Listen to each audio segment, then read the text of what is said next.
Faire du Cameroun un pays émergent, démocratique et uni dans sa diversité. Telle est la volonté des pouvoirs publics camerounais, orientée par la Stratégie nationale de développement 2020-2030.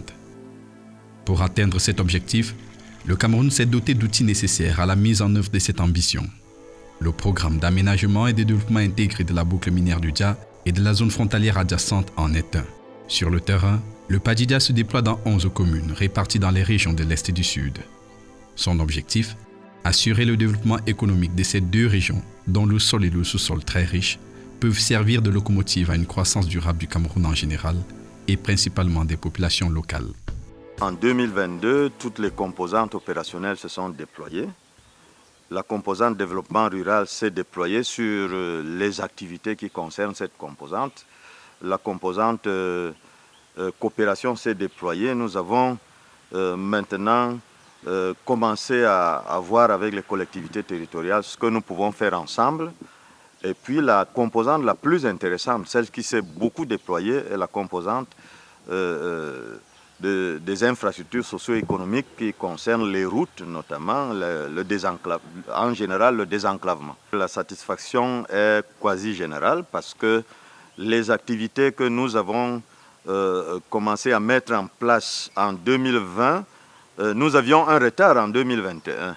Mais en 2022, véritablement, on est allé en vitesse de croisière. Nous avons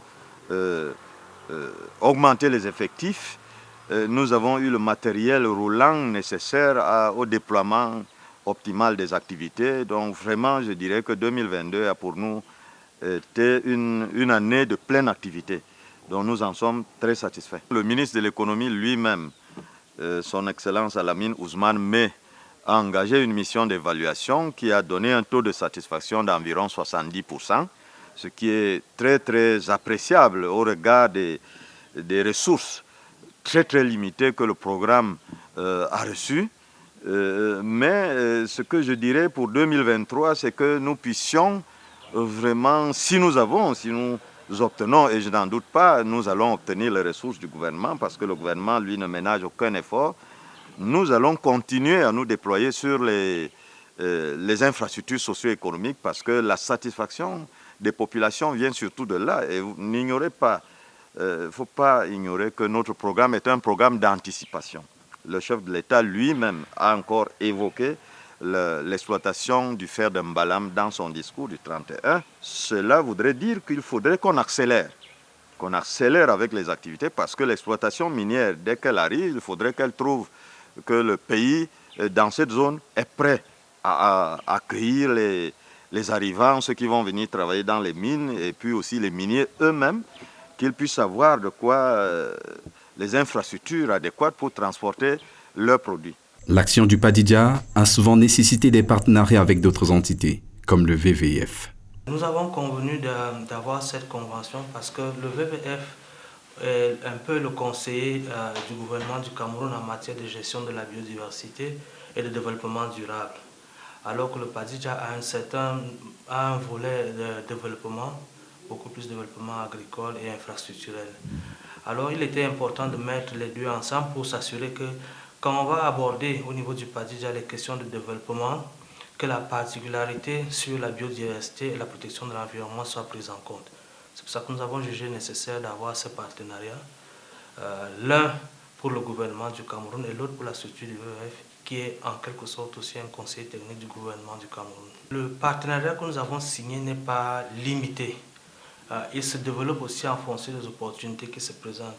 Et pour le moment, l'opportunité que nous avons, c'est le développement rural d'une économie basée sur la cacaoculture. Nous, au sein du VVF, nous avons trouvé que la cacaoculture est un moyen d'assurer la protection de la forêt. Je vais un peu expliquer cela. En réalité, si vous laissez le domaine permanent forestier ouvert à la pression humaine, il est difficile de freiner le front agricole qui va y arriver. Alors, nous avons dit, OK, pour apporter un système qui va à la fois assurer une forme de protection sur les forêts, mais aussi assurer que les communautés peuvent gagner de l'argent, c'est pour ça que nous avons pensé pour la cacaoculture.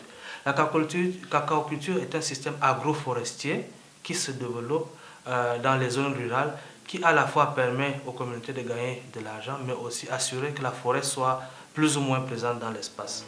Voilà quelques années maintenant que le PADIDIA opère dans sa zone de compétence, avec des hommes et des femmes déterminés à matérialiser la vision de développement du chef de l'État.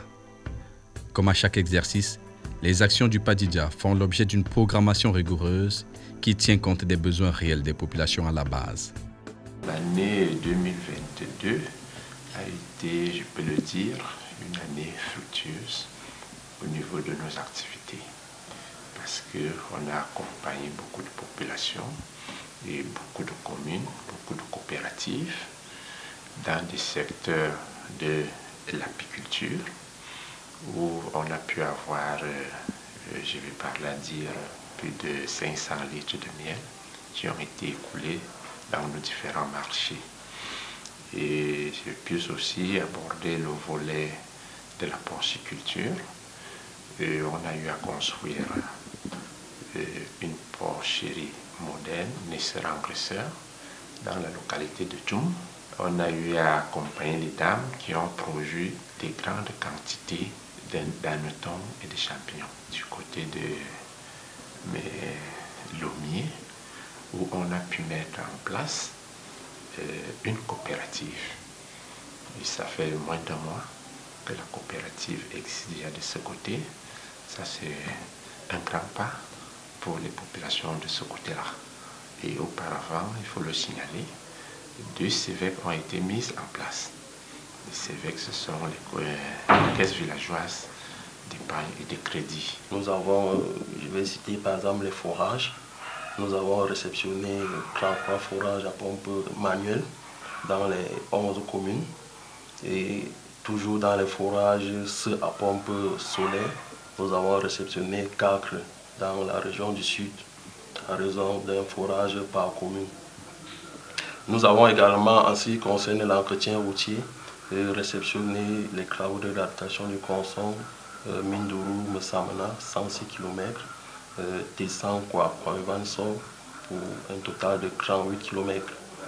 Donc ça voilà un peu en termes de projets réceptionnés. Il y a également beaucoup de projets qui sont en cours.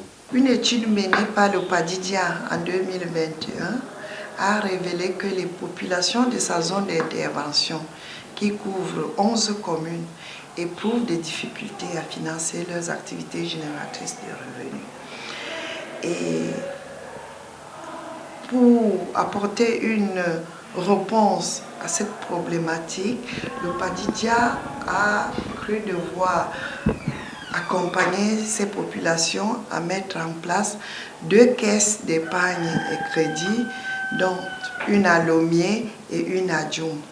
Sur les 11 communes, Lomier et Djoum ont été choisis à cause du potentiel que représentent ces 2 communes. C'est toujours l'étude qui l'a révélé. Après une année de fonctionnement, ces caisses villageoises d'épargne et crédit ont été évaluées. Les performances atteintes à Lomier sont vraiment appréciables. Lomier, en un an, a pu financer les activités génératrices de revenus de ses membres à concurrence de 5 millions. Tous les crédits ont été entièrement remboursés. Djoum connaît des petites difficultés. Nous sommes en train de restructurer Djoum au niveau des organes de gestion parce que la faiblesse identifiée, c'était à ce niveau. Donc nous pensons que 2023, Djoum va reprendre sa classe et que l'an prochain, Djoum pourra atteindre un niveau de performance qui nous permet de faire le saut vers la deuxième phase qui est la structuration du COPEC. La recommandation portant sur la révision du document d'orientation générique était principalement pour définir le cadre des résultats et préciser les cibles à atteindre. Certaines composantes n'avaient pas de manière précise les cibles. Donc cette activité a démarré en début de cette année et toujours supervisée par notre tutelle qui est le MINIPAD. Le ministre a mis en place des ateliers au cours desquels nous devrons élaborer le document. Les principales orientations qui nous ont été données pour cela, c'était d'intégrer les piliers de la S intégrante, notamment sur le volet développement socio-économique, et également définir de manière claire nos objectifs pour la 4e phase qui démarre de 2023 à 2025 et la dernière phase 2025-2030. Donc c'est ce que nous avons commencé à faire et nous pensons qu'avec la prise en compte du contexte non seulement social mais également économique du pays, nous pensons que les populations pourront bénéficier de manière plus précise et pertinente des apportés du programme. Les formations que nous apportons auprès de ces magistrats municipaux ne sont pas choisies comme ça à l'aveuglette. Nous avons un document de stratégie d'appui conseil qui avait été élaboré de commun accord avec le FECOM et le MINIPAT. Ce document est adossé à ça un plan d'action. C'est un plan d'action qui, par axe stratégique, n'est-ce pas, détermine les différentes thématiques en fonction des besoins des maires. Donc la plupart de nos activités de renforcement des capacités concernent soit généralement les activités d'appropriation, c'est-à-dire que quand les composantes opérationnelles du PADIDIA mettent en place des projets, nous maintenant nous passons après eux pour que les bénéficiaires s'approprient de nos activités, suivies de transfèrement de toutes ces activités, de ces projets dans le patrimoine des communes. Donc, le document de stratégie, comme nous vous le disons, avait été conçu de commun accord avec les bénéficiaires et c'est dans ce document-là que chaque année, nous choisissons les thématiques spécifiques à chaque commune, à chaque projet pour pouvoir mener les ateliers locaux, soit d'appropriation, soit de transfèrement des activités dans le patrimoine des communes. Ceux qui peuvent mieux apprécier l'impact de tous ces projets, ce sont les bénéficiaires eux-mêmes. Ici à Messamena, dans le département du Oignon, région de l'Est, le PADIDIA a déjà su marquer le terrain. Le PADIDIA est un programme de développement et depuis que ce programme existe, il nous a apporté, je peux dire, beaucoup de choses en termes d'infrastructures, au niveau de l'économie rurale et au niveau de la capacitation du personnel de la commune. En ce qui concerne les infrastructures, je citerai la route qui nous relie à Mindoro, c'est-à-dire Mindoro-Messamena, une distance de 105 km, et puis la bretelle qui va de Texan à Evansor d'une distance de 30 km. Voilà en termes d'infrastructure. Maintenant, en termes d'économie rurale, Messamena a aujourd'hui une école, je peux dire test, un champ de cacao de près de 20 hectares.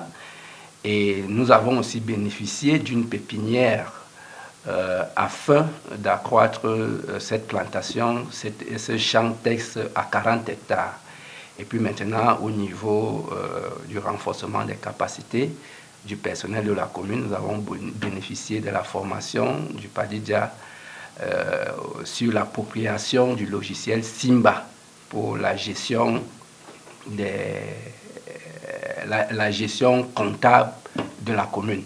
Et j'ai aussi oublié, au niveau des infrastructures, nous avons bénéficié de 3 forages en motricité humaine au niveau des villages Lacabo, Medjor et Texan. Voilà ce que le PADIDIA nous a apporté depuis que ce programme existe et nous sommes sur d'autres projets.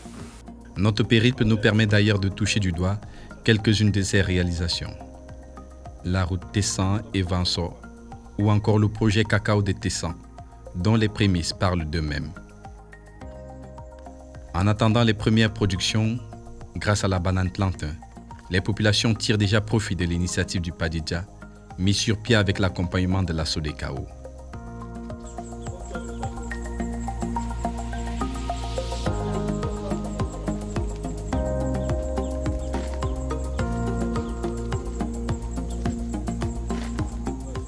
Mais l'une des plus grandes fiertés ici est assurément cette route qui relie désormais les arrondissements de Mindoro et Messamena, après plus de 20 ans d'un calvaire indescriptible. Avant, la situation était vraiment critique. Généralement, nous utilisons plutôt l'axe d'Abomban parce que nous sommes limitrophes de la Bomba, parce que c'était vraiment difficile de se rendre au niveau de Messamena. Et du côté de Lomier, c'était aussi plus... En fait, la route ne passait pas. Et puis, il y avait des crous, parce que c'était même pas des crous, il y avait vraiment des crous au niveau de Mboumo, et du village Mboumo et Boumetum. Du genre, c'était impraticable. Même à moto, c'était un problème.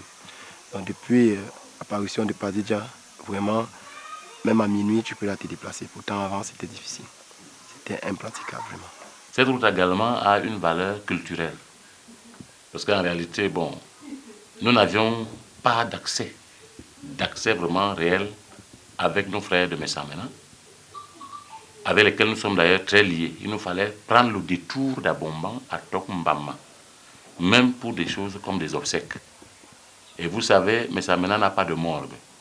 Les gens n'ont pas encore la culture, n'est-ce pas, de conserver les corps. Et pour nous, les obsèques, les cérémonies coutumières, c'est capital. Alors, depuis que cette route est réouverte, nous avons la facilité de nous retrouver avec nos frères là-bas, ce qui n'est pas négligeable. Et cette route ne sert pas seulement à la population du Dja. Elle sert également les arrondissements de Lomier, de Mesok et même de Yokadouma dans la Boumbenguko. Parce que vous pouvez aisément partir de Yokadouma, arriver à Mindourou et prendre l'embranchement de Messamena pour vous retrouver à Yaoundé, à vil prix, avec un amoindrissement des dépenses de carburant, des frais de transport pour ceux qui voyagent par des véhicules de transport en commun. Donc, notre souci aujourd'hui, c'est d'avoir des financements pour un entretien permanent de cette route, très importante, dont la valeur également culturelle, je ne vous en ai pas parlé, est détail pour nos communautés. Si la réhabilitation de la route Messamena-Mindoro est considérée ici comme le projet phare, il n'est pas le seul. Beaucoup a été fait ici grâce au Padidja. Il y a d'abord des travaux de planification urbaine que nous avons menés à la grande satisfaction, n'est-ce pas, de nos forces vives, parce que le rôle d'une commune, avant tout, c'est de satisfaire les besoins des populations locales. Il y a également des travaux importants en matière d'adduction d'eau, d'hydraulique villageoise. C'est-à-dire qu'en fait, en réalité, dans nos zones rurales, la problématique cruciale, c'est l'accès à l'eau potable. Nous sommes dans le bassin du Dja, le bassin du Congo, une zone vraiment arrosée de cours d'eau, mais dont l'eau n'est pas forcément potable. Et c'est une problématique sérieuse que le Padidja nous a aidé à résorber de la meilleure des façons. Donc, il y a des activités, par exemple, comme des activités institutionnelles de formation, de renforcement des capacités, ici, au sein même de la commune avec notre personnel. L'arrondissement de Mesok a aussi de quoi se réjouir de la présence du Padidja ici. Depuis l'arrivée de cet imposant projet, Mesok est très fier d'en faire partie et à son actif, nous comptons un bon nombre de réalisations. Si aujourd'hui vous pouvez circuler librement dans l'ensemble de la commune de Mesok, particulièrement, essentiellement grâce à l'intervention de cet important projet qui non seulement a eu à financer les travaux d'entretien du tronçon routier Mesok-Zulabote passant par Long, mais c'est aussi déployé à financer l'entretien d'un conjoint quand même entre Lomier et Mesok, mais pour Mesok en est le principal bénéficiaire, notamment Néméyon-Zulabote et Néméyon-Mesok. Dans le chapitre de réalisation, le bilan est assez élogieux et important en ce qui concerne notre commune. Autre que cet entretien routier, nous avons eu à bénéficier de la formation de nos cadres en ce qui concerne l'utilisation du matériel Simba et l'octroi du matériel aux principaux acteurs. Nous avons eu à bénéficier des fourrages à Nkwakom, tirés à Zulabote et Djenbol, Massens et Mesok dans le cadre de fourrages au solaire. Nous avons eu régulièrement à bénéficier de la formation de tous les cadres en ce qui concerne la bonne gouvernance. Et à tout moment, la commune de Mesok est impliquée dans le sens de l'évolution des travaux de ce projet où notre point de vue est fortement compté.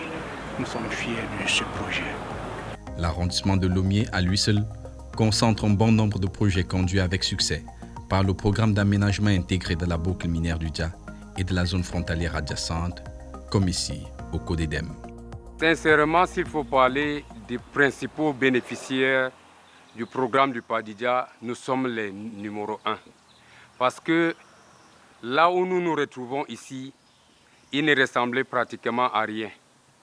Le PADIDJA, grâce à son programme du développement, nous a permis de nous retrouver vraiment dans un milieu comme si nous étions en ville. À Lomé, nous sommes à plus de 400 km de la ville, mais par contre, lorsque nous nous retrouvons ici, c'est comme si on parlait d'une ville de Yaoundé. Nous avons eu la réhabilitation de ce milieu que vous voyez, c'est grâce au PADIDJA. Notre radio communautaire, que jadis, on se battait nous-mêmes à la faire fonctionner grâce au programme du PADIDJA. Aujourd'hui, nous dormons sur nos lauriers. Nous émettons les émissions à 100%. Les gens nous écoutent de l'est à Lomé jusqu'au sud, grâce au PADIDJA. Aujourd'hui, pour nous rimer au modernisme, le PADIDJA nous a amené l'outil Internet, c'est-à-dire le Wi-Fi, que nous communiquons avec le monde, que par le passé, à Lomé, on ne parvenait pas aussi à connaître ce qui s'est passé à l'extérieur. Mais grâce au PADIDJA, nous avons bénéficié de ça. Et tout récemment, il y a une bibliothèque qui a été équipée. Parce que la bibliothèque, elle a été réhabilitée, mais il n'y avait aucun outil que nous devons lire et nous imprégner. À Lomé, la mutuelle de santé et la caisse villageoise d'épargne et de crédit ont déjà pris leur envol. Nous avons mis en place la mutuelle communautaire de santé de Lomé en 2017 et nous avons connu un certain nombre de difficultés, ce qui ne nous a pas permis vraiment d'avancer. Et en 2020, nous nous sommes rapprochés du PADIDJA qui, dans son programme, avait prévu accompagner les communautés dans ce processus de mise en place des mutuelles. Et c'est comme ça que nous avons été retenus dans le cadre des structures qui seront suivies par le PADIDJA. Et depuis 2020, le PADIDJA vraiment nous a apporté un bon soutien, notamment dans le cadre de notre restructuration, de notre réorganisation. Et ils nous ont permis de faire des formations que nous avons sollicitées depuis, le renforcement des capacités des membres dirigeants de la mutuelle. Et aujourd'hui, nous sommes dans la phase de démarrage effectif des activités. Donc, notamment, nous sommes dans le processus d'intensification des enroulements des membres. On est à plus de 1000 membres en ce moment et nous avons pris un objectif de 3000 membres d'ici mars. Donc nous pensons qu'avec le processus comme il avance, nous pouvons atteindre ne serait-ce que les 50% avant de démarrer les prises en charge de nos personnels, de nos membres. Et ce processus est renforcé par la création des caisses villageoises d'épargne et de crédit qui sont couplées à la mutuelle de santé. La caisse villageoise d'épargne et de crédit, c'est un outil de développement, comme son nom l'indique, qui permet aux communautés de mobiliser l'épargne et de s'octroyer les crédits pour financer les activités de développement, les activités génératrices de revenus. En 2021, le PADIDJA a facilité une étude qui a permis d'évaluer le potentiel de l'arrondissement de Lomé et a décidé d'accompagner ce processus. Nous avons identifié dans notre localité des personnes qui pouvaient porter ce projet et nous avons depuis le 10 octobre 2021 mis en place une caisse villageoise d'épargne et de crédit qui a regroupé dans un cercle une trentaine de membres de la population de la ville de Lomé. Et le PADIDJA a mis à notre disposition un appui institutionnel constitué de la formation des membres aux outils qui nous permettent de travailler dans cette caisse villageoise, c'est-à-dire des coffres forts, des caissettes et tout le matériel comptable qui nous permet de mener à bon escient cette activité. À date aujourd'hui, nous sommes au deuxième cycle de notre CEVEC. Nous avons commencé avec 30 membres. Pendant cette première année, nous avons mobilisé 1450 parts correspondant à 2 900 000. Nous avons octroyé 42 crédits qui ont été remboursés à 100%. Nous avons mis en place un fonds de solidarité qui permet de soutenir les membres. Et ce fonds de solidarité contribue aussi à l'adhésion de ces membres à la mutuelle de santé, parce que notre presse villageoise est couplée à la mutuelle de santé communautaire. Nous avons été très satisfaits des résultats de la première année où, comme je disais, nous avons financé 42 micro-projets qui voient le jour aujourd'hui dans la ville de Lommié. Nous avons entamé il y a quelques mois le deuxième cycle et nous avons augmenté nos membres à 50. Et actuellement, après 6 réunions, nous sommes montés à 58 crédits avec une mobilisation de 5 170 000 et un fonds de solidarité conséquent aussi. Donc à cette période, à 1 an et demi, on peut dire que les membres de cette CEVEC sont satisfaits de cet accompagnement que le PADIDJA nous apporte. Ici, les populations sont elles-mêmes au cœur de leur développement. Regroupées au sein des coopératives, elles mènent avec un plaisir non fin des activités génératrices de revenus. Entre pisciculture et apiculture, l'accompagnement du PADIDJA ouvre des horizons nouveaux. Avant que PADIDJA ne vienne avec cette formation, nous avions beaucoup de problèmes au niveau de construction des digues. Parce que déjà, nous avons commencé ce travail il y a plus de 2 ans, mais nous avons franchement été formés par PADIDJA sur les constructions de bassins, la conduite, et puis la conduite et le nourrissement du poisson. Sans oublier beaucoup d'encouragement, l'accompagnement. Ils sont venus plusieurs fois nous vérifier si nous étions en train de mettre en pratique ce que nous avons eu à apprendre pendant la formation. PADIDJA s'est attelé à nous former suffisamment, donc nous avons l'équipement qu'il faut. Ils nous ont donné tout ce qu'il fallait. Au niveau de la formation, l'équipement, tout l'équipement, je veux dire gants, tenues, tout ce qu'il fallait. Mais maintenant, il faut booster la production. Donc nous sommes maintenant au niveau de la production. On voudrait que d'ici quelques 2 ans, que Lommié, par exemple, soit une référence en matière apicole, en matière de miel. Nous étions en de 300 litres l'année passée. Bengbis, dans le Djailobo, région du Sud. Ici aussi, le PADIDJA a su tracer de nouveaux sillons qui profitent à tout le monde. En ce qui concerne l'eau, il y a eu un certain nombre de forages qui ont été exécutés. Les forages de 2 types, essentiellement, pour ne citer que ce genre-là, les forages à moitié humaine, qui sont pratiquement au nombre de 5. Et il y a un autre type maintenant de forage avec château. Un château avec pompe à énergie solaire. Nous avons l'arrivée prochaine annoncée de la fibre optique qui devra traverser Bengbis pour aller du côté de l'Est vers N'Djamena. Voilà un autre projet important. En ce qui concerne maintenant l'amélioration de l'habitat, on s'est rendu compte que le matériau local le plus utilisé, le plus hésité, c'est la terre. Mais malheureusement, la terre battue. La MIPRO nous a offert une formation à l'aide par le touchement du PADIDJA de la fabrication de blocs de terre comprimés, stabilisés, qu'on appelle BTC, blocs de terre comprimés. Donc ça permettra d'améliorer l'habitat. L'alternative aussi avec le barrage d'Omekine, pour ne plus, surtout même pas le barrage d'Omekine, par rapport à la réserve, pour ne plus trop faire du tort à la faune. C'est l'apiculture. Beaucoup de Bengbisiens ont appris à cultiver le miel pour en faire des revenus stables et permanents. Donc vous voyez, il y a même au niveau social, on a créé des centres d'écoute où les populations viennent exprimer leurs problèmes, viennent proposer leurs solutions par rapport, on appelle ça les solutions endogènes. C'est véritablement une innovation qu'on a découvert à travers le PADIDJA. Les populations ont certaines propositions à donner aussi. Ils ont des endroits où émettre leurs propositions et ces propositions sont relayées à travers les centres d'écoute communautaires. Donc il y a l'équipement de la bibliothèque.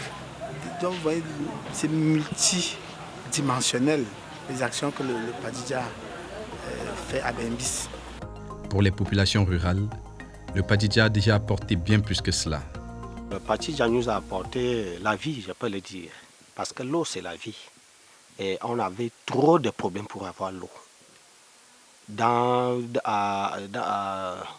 Au niveau de Machiferi, tout le monde, toutes les populations de Allen sont tellement contents par rapport à cette réalisation. Grâce au PADIDJA, les forages à pompe solaire, comme celui d'Allen, arrosent d'eau potable les habitants de plusieurs autres localités couvertes par le programme. Vomeka est aussi dans les petits papiers du PADIDJA. Le lycée bilingue de la localité a vu sa bibliothèque enrichie en quantité, en manuels de qualité. Le lycée bilingue de Vomeka est on ne peut plus fier par rapport à cette action parce que non seulement nos apprenants ont profité des ouvrages qui ont été mis à leur disposition, mais surtout nos enseignants de la section anglophone qui ont eu des livres, n'est-ce pas, de littérature anglaise, ce qui est souvent un peu rare. Donc nous disons merci au PADIDJA pour ce don. Djoum, chef-lieu de l'arrondissement éponyme. Au-delà des réalisations conduites comme partout ailleurs, la ville abrite aussi l'un des plus importants projets de ces derniers exercices menés par le PADIDJA. Le PADIDJA a aussi un grand projet de porcherie moderne à Djoum. Nous avons déjà, quand j'étais nous, le PADIDJA, parce que j'ai fait partie de l'équipe de suivi, nous avons déjà construit les bâtiments avec les annexes. Il y a eu des petites retouches à faire. Je crois que j'attends le compte rendu final pour qu'on réceptionne définitivement le bâtiment. Maintenant, il faudra rester à accompagner les autres structures, c'est-à-dire l'équipement et les autres ingrédients qui vont accompagner cette porcherie moderne. Je dois vous dire que ce sera d'un très grand apport pour la commune de Djoum. Parce que j'anticipe, vous savez que Djoum a toujours eu une publicité négative par rapport au braconnage. Quand on dit aux gens de cesser le braconnage, il faut leur donner une alternative, c'est des protéines animales. Donc c'est pour nous une opportunité de dire aux gens qu'on peut consommer de façon raisonnable parce que nous sommes les riverains des forêts. On peut consommer le gibier, mais il y a une alternative. Nous allons équiper non seulement la porcherie moderne dont je viens de vous parler, mais l'extension de la ligne électrique qui va partir de la porcherie moderne à la cité municipale. Nous avons demandé à l'équipe du PADIDJA qu'au lieu de nous donner une centrale solaire dans un village, c'est mieux d'alimenter en énergie la cité municipale et le complexe hôtelier qui est à côté. Ce sera plus rentable que d'aller faire une installation solaire dans un village. Dans l'arrondissement de Mintom, les illustrations de l'accompagnement du PADIDJA sont toute une litanie. Une source de fierté pour la commune qui voit ses populations tirer profit des appuis multiformes du programme. On produit déjà le miel à Mintom grâce à PADIDJA. PADIDJA nous a accompagnés dans la construction, l'aménagement des forages. PADIDJA forme régulièrement notre personnel, surtout en ce qui concerne la comptabilité. Avec le nouveau logiciel, il a même équipé aussi pratiquement tous nos services avec le matériel informatique. PADIDJA accompagne les coopératives, notamment la coopérative des femmes qui fait dans les produits forestiers non ligneux. PADIDJA les a accompagnés jusqu'à l'obtention de certains documents et puis l'équipement de ces choix. Toutes ces actions sont ici saluées par les bénéficiaires, mais aussi les ONG qui les encadrent au quotidien. Ils nous ont donné un séchoir. Ça nous facilite de sécher rapidement nos produits forestiers non linéaires. Ils nous ont encore donné une machine, un pressoir à huile. Malgré que ça a des petits problèmes parce que ça ne sort pas bien du Moabi. Ça sort seulement du Ndjangsang. Mais on utilise quand même. Ils nous ont aussi donné 30 bacs pour faire le fosse. Avec les seaux, les bassines, le matériel pour le travail. Non.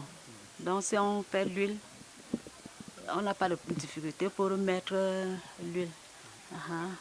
Il y a aussi les flacons pour la vente. Quand on a produit, on met dans les flacons, les petites bouteilles là, selon le prix qu'on peut vendre.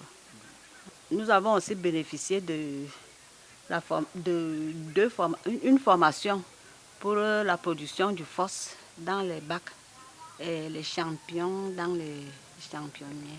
À Mintom notamment, nous avons mené certaines activités dans le cadre de la coopération avec Padidja. L'élevage des phos au vert blanc et la culture du champignon dans laquelle j'étais principalement l'organe technique. Cette activité porte des fruits parce que nous avons déjà eu les premières productions. Au niveau de la population autochtone, c'est très important de les maintenir sur place dans ce sens. Les petits marchés ici à Mintom, de temps en temps, nous avons 2 ou 3, 4 personnes qui le font. Donc vous-même, vous pouvez déterminer l'impact que nous pouvons voir au niveau de cette localité. Au niveau de Bemba, nous avons 23 à 25 membres de cette coopérative. Le représentant du coordinateur de Padidja était là le jour de la formation. Et je ne veux pas oublier de le mentionner que lorsque nous avons proposé cette coopérative, beaucoup étaient très dubitatifs. Mais c'est le jour même de la formation que les uns et les autres ont assisté à l'engagement des coopérateurs que les gens ont acclamé. Et maintenant, il y a plusieurs projets en vue pour encourager des autres coopératives dans ce sens. La particularité de Mintom, c'est que l'arrondissement est limitrophe de Lommié, dans la région de l'Est. Mais seulement il n'est pas aisé d'y accéder. La faute à ce bras de la rivière Dia, qui n'est franchissable que par des pirogues. Mais bientôt, grâce au Padidja, cela ne relèvera plus que du souvenir. Les populations attendent impatiemment la route Mintom-Dia et le bac de franchissement pour aller à Lommié, parce que nous sommes juste à côté de Lommié. Si on doit se rendre à Lommié, on est souvent obligé de contourner par Yaoundé. Alors qu'ici, c'est pratiquement moins de 2 heures, je suis à Lommié. C'est seulement le bac et la route là qu'il nous faut. Et Padidja nous a rassurés quand même. Pour vous dire, partillage de mon état, c'est une nouvelle que si je décède même tout de suite, c'est la première nouvelle que je vais retransmettre à mes parents qui sont partis avant nous. Alors le Padidja a fait un grand effort pour désenclaver les coins comme celui-ci. Le bac va nous aider. Vous voyez que ici, d'ici Lommié, la distance est tellement proche, à tel enseigne que avant-hier, le curé de Lommié est parti à Yaoundé. On avait besoin de lui. Au lieu d'aller contourner par Abomban, je l'ai fait traverser par ici. Bon, avant, pour essayer de revenir un peu en arrière, le préfet du département de Oignon, quand il faisait la prise de contact du village d'Alatmakaï, il est parti contourner par Yaoundé et laisser les véhicules, le cortège préfectoral ici. Par contre, maintenant, avec le Padidja, avec le bac qui va, ça ne fera qu'une chose d'une heure de temps. Cet écrin de verdure de l'arrondissement de Mintom recèle un autre projet. Nous sommes dans une zone forestière et avant, on négligeait un peu le volet touristique dans les communes. Je crois qu'avec la construction des écologes, avec le festival Baka Dream, le volet tourisme, c'est-à-dire que les touristes vont désormais visiter Mintom et il y aura des cadres idéaux pour eux. Les écologes sont déjà sortis de terre. Des bungalows sur pilotis qui feront dans un avenir proche le bonheur des touristes en quête de quiétude dans un cadre naturel. Sur le terrain, le programme d'aménagement et de développement intégré de la boucle minière du Dia et de la zone frontalière adjacente, c'est tout cela et bien plus encore. En quelques années seulement, l'impact du programme est tel que tous les bénéficiaires sont unanimes sur son importance. Nous voulons dire merci à son Excellence Paul Biya pour l'impulsion de cet imposant projet intégrateur et de missions précises de développement de cet espace de la boucle minière du Dia, dont nous en sommes fiers d'en faire partie. et pour dire que si ce projet n'avait pas existé, il fallait le créer. Je crois que si le PADIJA n'avait pas existé, il aurait fallu le créer. Parce que le PADIJA est un grand apport pour les communes, les 11 communes de la boucle du Jard. Je profite pour dire encore merci à l'État du Cameroun qui a mis en place ce vaste programme. Parce que c'est un programme qui nous permet à nous, les communes, de comprendre que nous sommes quand même nés dans une zone riche, une zone minière et qui est quand même des retombées.